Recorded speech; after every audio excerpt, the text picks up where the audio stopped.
Alright, I guess so. Here's my during video. We've got a box of motor for the 01 CR250. Thing's in pretty rough shape. Got a new pack of Moto hose, which is pretty cool, but overall just a bunch of stuff. Lots of vapor honing in this future for that.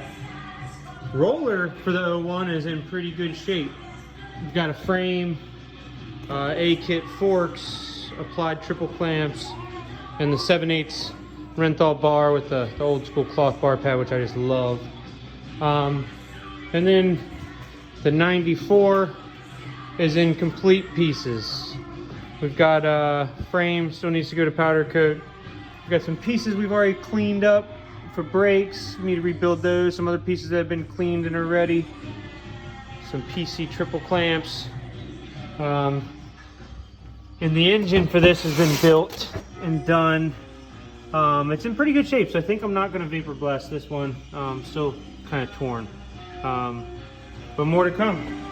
Alright guys, see you later.